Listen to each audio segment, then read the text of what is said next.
राम राम हरे। आज हम चौथे अध्याय के श्लोक 15 का अर्थ कंटिन्यू करेंगे।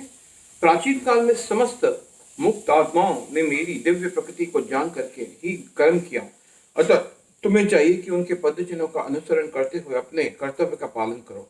तात्पर्य, मनुष्यों की दो श्रेणियां हैं। कुछ के मनों में दूषित विचार भरे रहते हैं और कुछ भौतिक दृष्टि से स्वतंत्र होते हैं।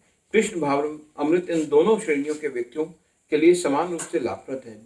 जिनके मनों में दूषित विचार भरे हैं, उन्हें चाहिए कि भक्ति के अनुष्ठानों का पालन करते हुए क्रमिक शुद्धिकरण के लिए कृष्ण भावामृत का ग्रहण करें, और जिनके मन पहले से ही अशुद्धियों से स्वच्छ हो चुके हैं, वे उसी कृष्ण भावामृत में अग्रसर होते रहें, जिससे अन्य लोग उनके आदर्श कार्यों का अनुसरण कर सके और लाभ उठा सके। मूर्ख व्यक्ति या कृष्ण भावामृत में नव दीक्षित प्रायः कृष्ण भावामृत का पूरा ज्ञान प्राप्त किए बिना कार्य से विरक्त होना चाहते हैं, किंतु भगवान ने युद्ध क्षेत्र के कार्य से विमुख होने कोई अर्जुन की इच्छा का समर्थन नहीं किया। आवश्यकता इस बात की है कि वह जाना जाए कि किस तरह कर्म किया जाए। कृष्ण भावामृत में कार्यों से विमुख होकर एकांत में बैठकर कृष्ण भावामृत का प्रदर्शन करना कृष्ण के लिए कार्य में रत होने की अपेक्षा कम महत्वपूर्ण है।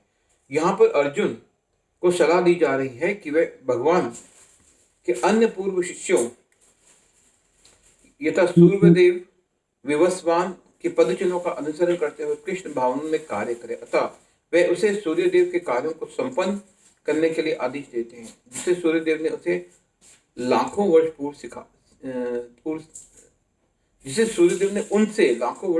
सीखा था। यहाँ पर भगवान कृष्ण के ऐसे सारे शिष्यों का उल्लेख पूर्ववर्ती मुक्त पुरुषों के रूप में हुआ है, जो कृष्ण द्वारा नियत कर्मों को संपन्न करने में लगे हुए थे। किम कर्मेति कव्यो अप्यत्र मोहिता तते कर्म प्रवेक्ष्यामि यज ज्ञात्वा मोक्ष्यस्ते अशुभात्। किम क्या है, कर्म किम क्या है, अकर्म निष्क्रियता इति इस प्रकार कव्य बुद्धिमान कब अपि भी अत्र इस विषय में मोहग्रस्त रहते हैं, तत वे तो तुमको कर्म प्रवेक्ष्यामि कहूंगा, यत जिसे ज्ञात्वा जानकर मोक्ष से तुम्हारा उद्धार होगा, अशुभात अकल्याण से अशुभ से। कर्म क्या है और अकर्म क्या है, इसे निश्चित करने में बुद्धिमान व्यक्ति भी मोहग्रस्त हो जाते हैं। अतएव मैं तुमको बताऊंगा कि कर्म क्या है, जिसे जानकर तुम सारे अशुभ से मुक्त हो सकोगे। तात्पर्य, कृष्ण भावामृत में जो कर्म किया जाए वह पूर्ववर्ती प्रमाणिक भक्तों के आदर्श के अनुसार होना चाहिए।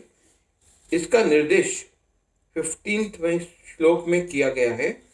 ऐसा कर्म स्वतंत्र क्यों नहीं होना चाहिए, इसकी व्याख्या अगले श्लोक में की गई है। हरे कृष्णा हरे कृष्णा।